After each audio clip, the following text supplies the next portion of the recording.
जय हिंद साथियों, आज के इस क्लास में आप सभी का बहुत बहुत स्वागत है। तो साथियों, बिहार पुलिस सिपाही की नई भर्ती 2025 के लिए आज के इस क्लास में जीके, साइंस और हिंदी व्याकरण को मिलाकर बहुत ही शानदार प्रश्नों का डिस्कशन करेंगे। इस क्लास में आज हम लोग ऑब्जेक्टिव के साथ साथ फुल थ्योरी का भी डिस्कशन करेंगे। तो क्लास आप लोगों के लिए बहुत ही ज़्यादा इम्पोर्टेंट होगा, इसलिए आप लोग पूरा क्लास को ध्यान से देखिएगा। और ये क्लास बिहार पुलिस सिपाही और बिहार पुलिस ड्राइवर दोनों ही इस क्लास को देख सकते हैं। तो चलिए, रात के 8 बज चुके हैं, फटाफट से आप लोग लाइव चैट के साथ जुड़ जाइए। तो देखिए, आज का पहला क्वेश्चन है, किस शासक ने अपनी राजधानी पाटलिपुत्र में स्थानांतरित किया था? बिंबिसार, अजातशत्रु, उदयन या फिर डी चंद्रगुप्त मौर्य? चलिए, क्वेश्चन नंबर 1 के लिए आप लोग आंसर बताइए। बहुत ही शानदार क्वेश्चन है और क्वेश्चन के साथ जो भी हम एक्स्ट्रा डिस्कशन करेंगे उस पर आपको ज़्यादा फोकस करना है। अब यहाँ से हम आपको बहुत सारे एक्स्ट्रा क्वेश्चन बताने वाले हैं, तो ध्यान से सुनिएगा। तो यहाँ पर देखिए, पाटलिपुत्र में स्थानांतरित किसने किया था? सबसे पहले हम लोग देख लेते हैं। देखिए, एक था मगध साम्राज्य। आप लोगों ने लूसेंट में पढ़ा होगा मगध साम्राज्य के बारे में।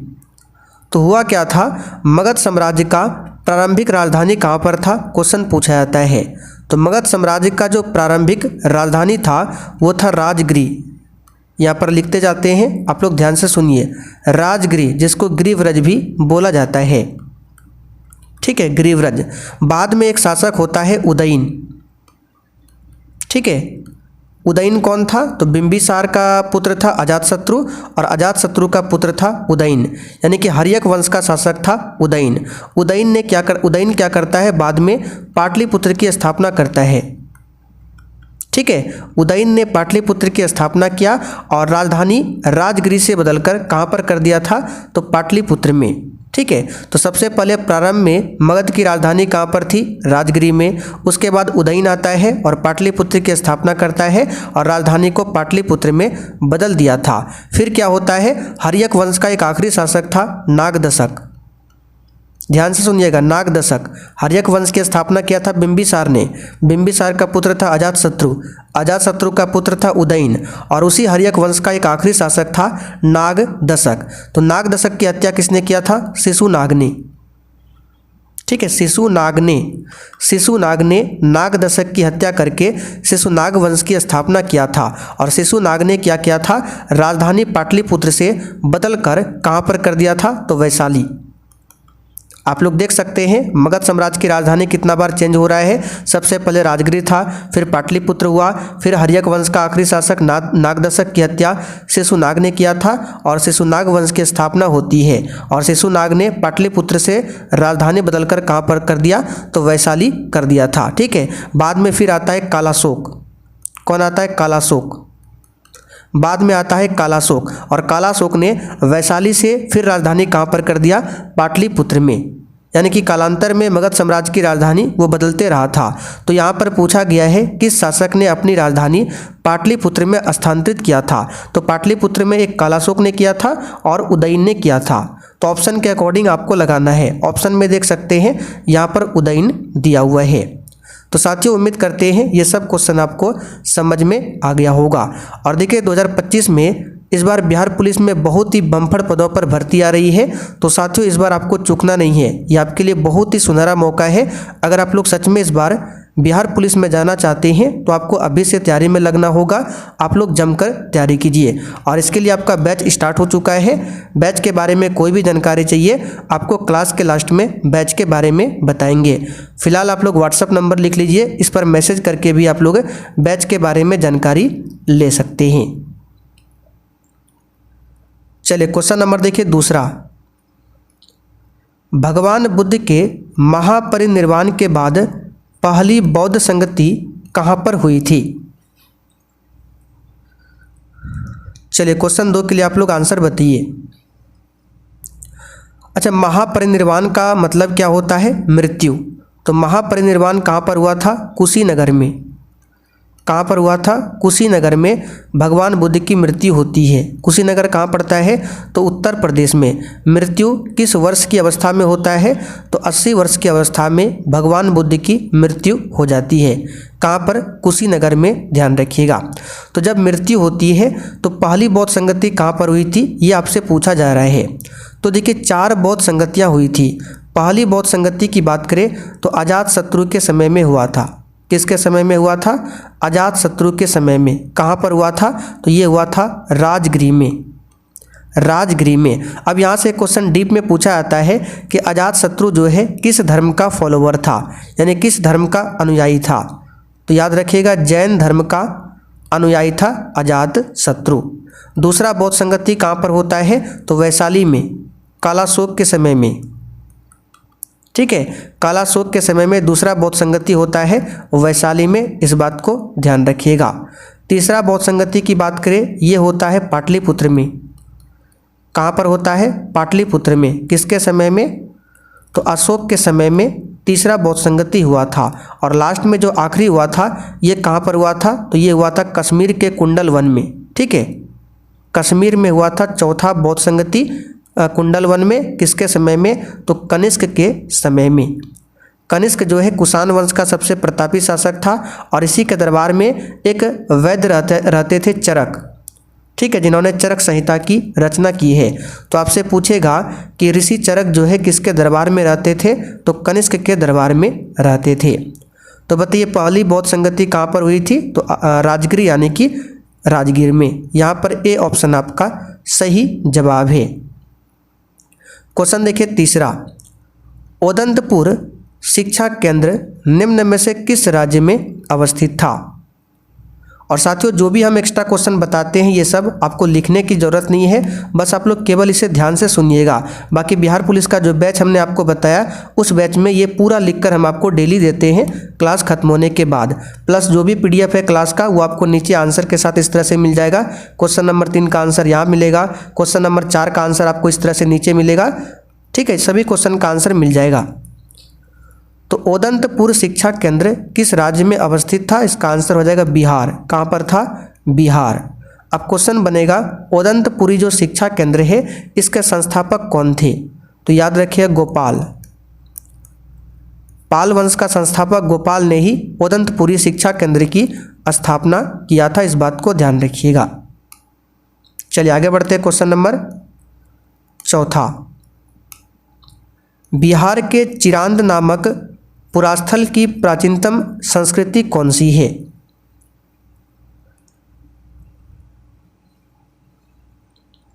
तो ये है आपका नवपाषाणिक संस्कृति। अच्छा, चिरांद की बात करें, यहाँ से किसका साक्ष्य मिला था? तो चावल का साक्ष्य मिला था और ये कहाँ पर है? बिहार में। इसलिए ये क्वेश्चन एग्जाम में पूछा जाता है। भारत में सिक्के जारी करने के लिए कौन प्राधिकृत है? देखिए सिक्का की बात करें और साथ में 1 रुपया का नोट, तो सिक्का और 1 रुपये के नोट को कौन जारी करता है? तो याद रखिएगा वित्त मंत्रालय। 1 रुपया का जो नोट होता है उस पर वित्त मंत्रालय का हस्ताक्षर होता है और सिक्का कौन जारी करता है? वित्त मंत्रालय। बाकी 1 रुपया को छोड़कर बाकी जितने भी नोट है 10, 20, 50, ठीक है 100, ये सब कौन जारी करता है? तो भारतीय रिजर्व बैंक। और सभी नोट पर किसके हस्ताक्षर होते हैं? तो रिजर्व बैंक के गवर्नर का हस्ताक्षर होता है नोट पर, इस बात को ध्यान रखिएगा। अब यहाँ से एक है सिक्का, जो क्वेश्चन बताते हैं ध्यान से सुनिएगा, और दूसरा है नोट। तो भारत में जो सिक्का का ढलाई होता है उसको टकसाल कहा जाता है। तो भारत में सिक्का का ढलाई 4 स्थान पर होता है। कहाँ कहाँ पर होता है? तो पहला है मुंबई, यहाँ पर सिक्का बनता है। दूसरा है कोलकाता, ध्यान से सुनिएगा, दूसरा है कोलकाता। तीसरा स्थान है हैदराबाद। हैदराबाद आपका मूसी नदी के किनारे बसा है। किस नदी के किनारे? मूसी नदी। कलकत्ता आपका हुगली नदी के किनारे है। ठीक है। चौथा आपका स्थान का नाम है नोएडा। तो इन 4 स्थान पर सिक्का ढलाई होता है। अब नोट की बात करें तो नोट की छपाई कहाँ कहाँ पर की जाती है, ये क्वेश्चन भी बनता है। तो नोट छपाई के लिए पहला स्थान है नासिक। महाराष्ट्र का नासिक। दूसरा स्थान है देवास, मध्य प्रदेश में है देवास। तीसरा स्थान है सालबोनी, सालबोनी जो कि पश्चिम बंगाल में पड़ता है। और चौथा आपका है मैसूर जो कि कर्नाटक में है। तो आपसे एग्जाम में क्वेश्चन पूछेगा कि इन चारों ऑप्शन में से कहाँ पर नोट की छपाई होती है, तो कोई एक ऑप्शन में दे देगा और तीन कोई अलग अलग दे देगा। तो ये आपको पता होना चाहिए, ठीक है। ये सब आपको लिखकर हम नोट्स में डाल देंगे। अगला क्वेश्चन, बक्सर की लड़ाई के समय बंगाल का नवाब कौन था? एक भी क्वेश्चन को छोड़ना नहीं है। और साथियों इस बार 2024 में जो बिहार पुलिस का एग्ज़ाम हुआ था 7 अगस्त से लेकर 28 अगस्त तक में, तो जिन्होंने एग्ज़ाम दिया होगा उनको पता है इस बार एग्ज़ाम में सबसे अधिक क्वेश्चन बिहार जीके से पूछा गया था, स्पेशल बिहार जीके से। लगभग हर एक शिफ्ट में क्वेश्चन था, ठीक है। लगभग 10 क्वेश्चन तक पूछा गया था बिहार स्पेशल बिहार जीके से। तो साथियों आपका बहुत ही जल्द स्पेशल बिहार जीके का भी क्लास स्टार्ट हो जाएगा। जो हमने पीछे आपको बैच बताया उस बैच में हर एक सब्जेक्ट्स की तैयारी फुल डिस्कशन के साथ कराया जाता है। तो बक्सर की लड़ाई कब होती है? तो 22 अक्टूबर 1764 को। और इस समय बंगाल का नवाब कौन था? सुलह-ए-कुल का सिद्धांत किसके द्वारा प्रतिपादित किया गया था? हालांकि बैच में अभी हिस्ट्री का क्लास स्टार्ट नहीं हुआ है, तो जब होगा वो भी आपको फुल डिस्कशन के साथ कराएंगे। फिलहाल आप लोग नंबर लिख लीजिए 9631887058। इस पर मैसेज करके बैच के बारे में जानकारी ले सकते हैं। तो सुलह-ए-कुल का सिद्धांत अकबर ने प्रतिपादित किया था। चलिए, भक्ति आंदोलन का प्रारंभ किया गया था। बताइए इसका आंसर क्या होगा? बिल्कुल आपके सिलेबस पर आधारित क्वेश्चन है। तो भक्ति आंदोलन का प्रारंभ किया गया था अलवार संतों के द्वारा। ये क्वेश्चन एग्जाम में आ चुका है, अलवार संतों के द्वारा। दिल्ली सल्तनत के किस शासक ने अपने आप को खलीफा घोषित कर दिया था? जब हिस्ट्री क्लास होगा वहाँ पर ये सब क्वेश्चन पूरा डिटेल में आपको बताएंगे। फिलहाल अभी प्रैक्टिस सेट लगाइए। तो इसका आंसर हो जाएगा आपका मुबारक खिलजी ने स्वयं को खलीफा घोषित किया था। बलबन की बात करें तो इसने रक्त एवं लौह की नीति को अपनाया था। अलाउद्दीन खिलजी ने घोड़ा दागने की प्रथा और बाजार नियंत्रण प्रणाली को लागू किया था अलाउद्दीन खिलजी ने। भारत में आलू 16वीं शताब्दी में कहाँ से आया था?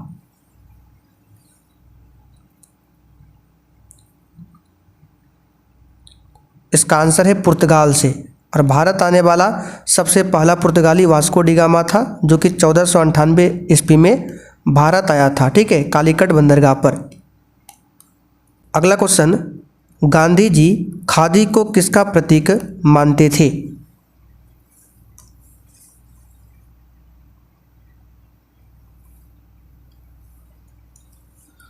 तो यहाँ पर इस क्वेश्चन का आंसर हो जाएगा आर्थिक स्वतंत्रता का। अच्छा, औद्योगिकरण की बात करें, इसकी शुरुआत कहाँ से हुई थी? तो हमने कल ही आपको बताया था इंग्लैंड, ठीक है। इंग्लैंड से औद्योगिक क्रांति की शुरुआत होती है। बाजार नियम किसने प्रस्तुत किया था? चलिए इस क्वेश्चन का आंसर बताइए फटाफट से। बाजार नियम को किसने प्रस्तुत किया था? अच्छा, ये जो औद्योगिक क्रांति है जो हमने पीछे आपको 11 नंबर में बताया था, तो कल अगर आपने क्लास देखा होगा तो उसमें बताया था कि औद्योगिक क्रांति की शुरुआत इंग्लैंड से होती है, लेकिन किस इंजन से, यानी किस चीज़ के आविष्कार से? तो भाप इंजन से। भाप इंजन का आविष्कार होता है किसके द्वारा? जेम्स वाट के द्वारा। और इसी के साथ औद्योगिक क्रांति स्टार्ट हो जाता है इंग्लैंड में, ठीक है। किस शताब्दी में? तो 18वीं शताब्दी में। ये सब क्वेश्चन ध्यान रखना है।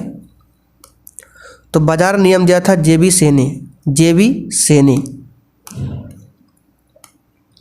भारत में खाद्य सुरक्षा के लिए किस योजना पर विस्तार से चर्चा हुई थी?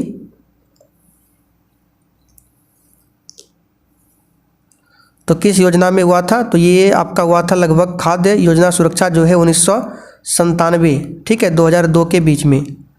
तो इस समय आपका चल रहा था 9वीं पंचवर्षीय योजना, 9वीं पंचवर्षीय योजना। टॉलस्टॉय के घर में कहानी के अनुसार टॉलस्टॉय के पुस्तकालय में कितनी पुस्तकें थी। चलिए इस प्रैक्टिस सेट में हम लोग हिंदी व्याकरण के भी क्वेश्चन को कवर करेंगे और बहुत ही जल्द आपका मैथ का क्वेश्चन भी ऐड करने वाले हैं। ठीक है, मैथ के क्वेश्चन को भी ऐड करेंगे कुछ क्वेश्चन, क्योंकि 8 से 9 क्वेश्चन, लगभग 7 से 8 क्वेश्चन एग्जाम में पूछा जाता है मैथ से। तो ये बता चुके हैं पहले भी 23,000 पुस्तकें। सी ऑप्शन यहाँ पर सही है, 23,000। तीव्र का विलोम शब्द क्या होगा। चलिए बताइए। तीव्र, तीव्र मतलब होता है तेज, इसका उल्टा क्या होगा, मंद। ठीक है, मंद, धीमा यानी कि मंथर। यहाँ पर देखिए दिया हुआ है मंथर। थका ऊँट सराय ताकता है, इस लोकोक्ति का सही अर्थ क्या है।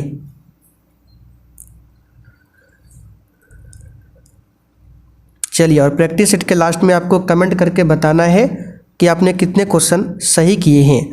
तो यहाँ पर इसका आंसर जो हो जाएगा आपका, दिन भर की मेहनत के बाद घर की याद आती है, इस लोकोक्ति का अर्थ है। अगला क्वेश्चन देखिए 17 नंबर। कौन सा शब्द अर्थ की दृष्टि से अंक से संबंध नहीं है।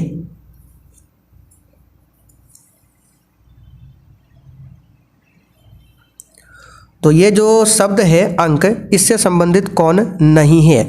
तो अंक का मतलब देखिए भाग्य होता है, चिन्ह भी होता है, गोद भी होता है, शब्द नहीं होता। यहाँ पर डी ऑप्शन आपका सही है। हजारी प्रसाद द्विवेदी किस निबंध के रचयिता है। बिल्कुल इसी टाइप के हिंदी व्याकरण के क्वेश्चन आपके एग्जाम में आते हैं। संधि विच्छेद से भी क्वेश्चन आता है, सर्वनाम से भी आता है, सब आपको कराएंगे। ठीक है, तो हजारी प्रसाद द्विवेदी नाखून क्यों बढ़ते हैं, आपने पढ़ा होगा, नाखून क्यों बढ़ते हैं।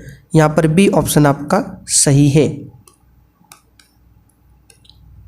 किस ग्रंथ को पढ़कर निराला तुलसीदास से प्रभावित हुए थे।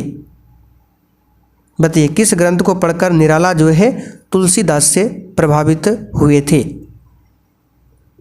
तो तुलसीदास ने किसकी रचना की है, आप सभी जानते हैं, रामचरितमानस की। रामायण की रचना किसने की है, महर्षि वाल्मीकि। महाभारत के रचयिता कौन है, वेदव्यास। ठीक है, पंचतंत्र के लेखक कौन है, पूछा जाता है, विष्णु शर्मा। ठीक है, विष्णु शर्मा। गीत गोविंद के रचयिता कौन है, जयदेव। ये सब आपको ध्यान रखना है। डैश को आत्महत्या की थैली कहा जाता है।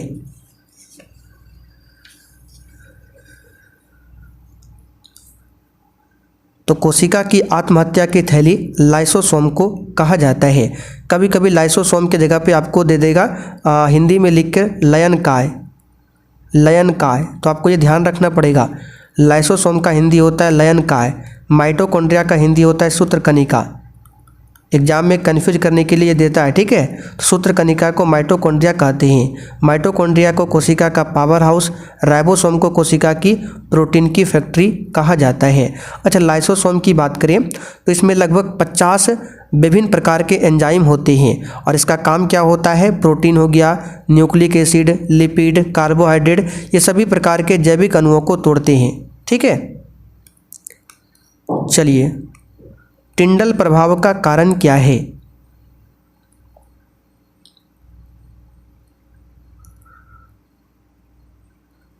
चलिए बताइए, इसका आंसर क्या होगा। टिंडल प्रभाव को ही टिंडल प्रकीर्णन भी बोला जाता है, टिंडल प्रकीर्णन। और प्रकाश का बिखराव है इसका कारण। यहाँ पर ए ऑप्शन आपका सही जवाब है। अच्छा, टिंडल प्रभाव की बात करें तो इसका जो नाम है वो किस वैज्ञानिक के नाम पर पड़ा था। तो एक भौतिक शास्त्री वैज्ञानिक था, जॉन टिंडल। ठीक है, जॉन टिंडल, जॉन टिंडल, इसी के नाम पर टिंडल प्रभाव पड़ा है। चलिए, विटामिन B1 की कमी के कारण होने वाली बीमारी कौन सी है। तो जितने भी विटामिन हैं हम आपको साइंस क्लास में कई बार बता चुके हैं। ठीक है, साइंस में लगभग 17 से 18 क्लास आपका हुआ है। जो भी क्लास आपका छूटा हुआ है, जब आप लोग बैच को ज्वाइन करेंगे तो सब क्लास आपको मिल जाएगा। क्लास का PDF, नोट्स, ये सारा कुछ मिल जाएगा। ठीक है, अभी सेशन के लास्ट में आपको बताएंगे। तो यहाँ पर हो जाएगा बेरी बेरी। ठीक है, विटामिन बी का रासायनिक नाम क्या होता है? तो थायमीन। थायमीन। अच्छा, किस विटामिन को हार्मोन कहा जाता है? तो विटामिन डी को हार्मोन विटामिन बोला जाता है। ये सब नॉर्मल क्वेश्चन है विटामिन के बारे में, इसलिए हम बार बार डिस्कस नहीं कर रहे हैं। अगर आपको डीप में पढ़ना है तो साइंस क्लास को देखिए। वाटर हीटर को बनाने में किसका इस्तेमाल किया जाता है?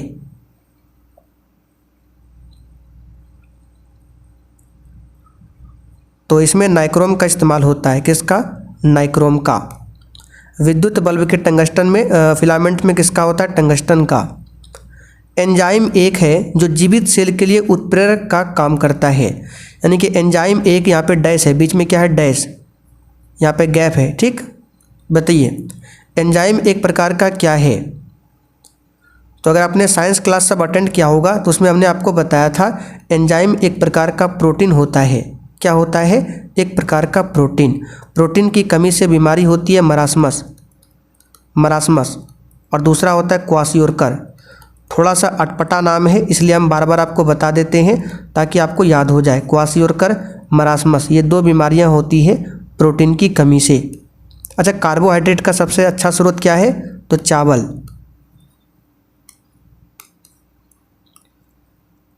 मनुष्य में निषेचन होता है आमतौर पर। ये क्वेश्चन अभी हाल फिलहाल में ही बताए थे साइंस क्लास में। फैलोपियन ट्यूब, इसको हिंदी में क्या कहते हैं? तो डिंब वाहिनी। यहाँ पर आंसर क्या हो जाएगा आपका? सी ऑप्शन, ध्यान रखिएगा। चलिए आगे बढ़ते हैं। किस रक्त समूह का व्यक्ति सर्वग्राही होता है? ये सब सिंपल क्वेश्चन है। सर्वग्राही हो गया, सर्वदाता हो गया, ये स्टैटिक जीके का क्वेश्चन है। ये आपको याद ही होना चाहिए। तो सर्वग्राही जो होता है ये आपका AB पॉजिटिव होता है और O नेगेटिव जो है ये सर्वदाता होता है। तो आंसर यहाँ पे हो जाएगा AB। अच्छा, ये जो रक्त समूह है जिसको इंग्लिश में ब्लड ग्रुप कहते हैं, इसका पता किसने लगाया था? तो कार्ल लैंडस्टीनर ने। ठीक है, लैंडस्टीनर वैज्ञानिक ने इसका पता लगाया था ब्लड ग्रुप का। मानव शरीर के सभी गतिविधियों को नियंत्रित कौन करता है?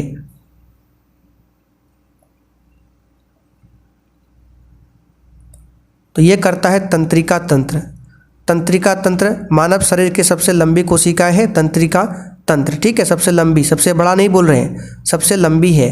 तंत्रिका तंत्र में ही मस्तिष्क हो गया, रीढ़ की हड्डी हो गया, संवेदी अंग हो गया, ये सभी कोशिकाएं जो है शामिल होती है तंत्रिका तंत्र में। विषम पोषणज के 3 प्रकार होते हैं, निम्नलिखित में से कौन उनमें से एक नहीं है? चलिए लगाइए इसका आंसर। तो इसमें 3 प्रकार कौन कौन सा है? तो इसमें पहला है शाकाहारी। ठीक है, दूसरा है मांसाहारी और तीसरा इसमें आ जाएगा आपका सर्वाहारी। सर्वाहारी। तो ये 3 प्रकार है। कौन कौन? मांसाहारी, शाकाहारी और सर्वभक्षी मतलब सर्वाहारी। तो उपभोक्ता इसमें आपका नहीं आएगा। ठीक है, चलिए आगे देखते हैं। क्वेश्चन 29, फफूंद के अध्ययन को क्या कहते हैं? अब देखिए ये क्वेश्चन हमने आपको कई बार बताया है, याद कीजिए। हमने आपको बताया था कवक का अध्ययन क्या कहलाता है? माइकोलॉजी। माइकोलॉजी, और कवक को ही बोलते हैं फफूंद। इसलिए बोलते हैं जो भी चीज़ बताते हैं उसका एक्स्ट्रा जो नाम बताते हैं वो भी ध्यान रखना है। कवक को हिंदी में बोलते हैं फफूंद और इंग्लिश में बोलते हैं फंगस। तो कभी कभी इस तरह से लिख देगा फंगस। ठीक है, तो ये पता होना चाहिए। कवक, फफूंद, फंगस ये सभी एक ही नाम है और इसके अध्ययन को कहते हैं माइकोलॉजी। शैवाल का अध्ययन पूछे क्या कहलाता है? तो ये कहलाता है फाइकोलॉजी। फाइकोलॉजी। निम्नलिखित में से कौन सा एक जीव विज्ञान का महान उदाहरण नहीं है? ध्यान दीजिए, बायोलॉजी का बताना है।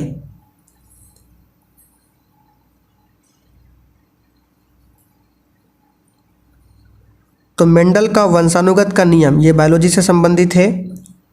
तुलनात्मक जैव रसायन शास्त्र की स्थापना, ये भी हो जाएगा। चार्ल्स डार्विन का क्रमिक विकास का सिद्धांत, ये भी हो जाएगा।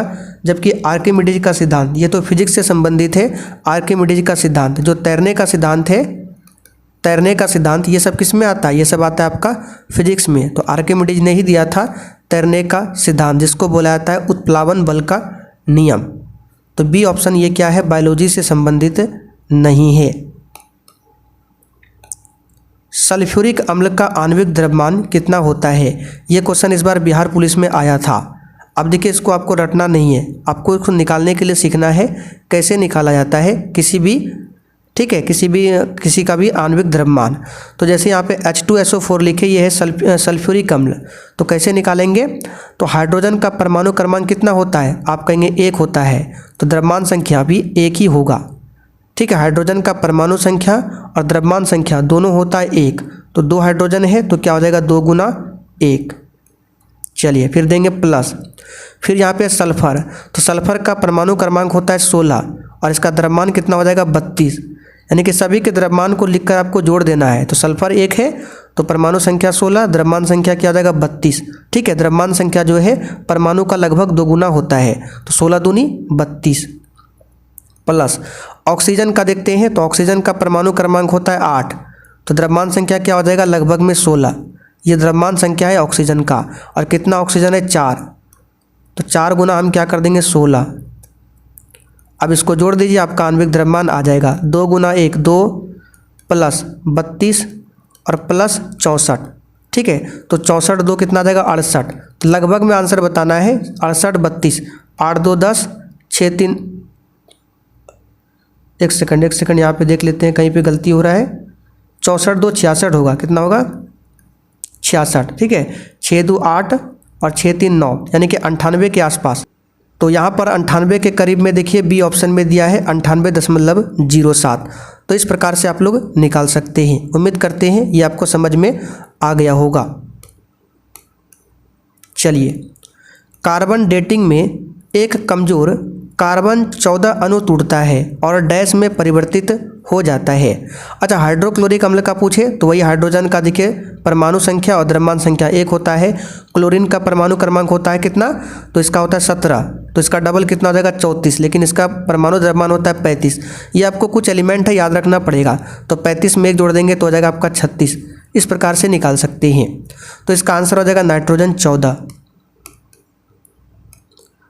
ट्विडल शब्द किस खेल से संबंधित है?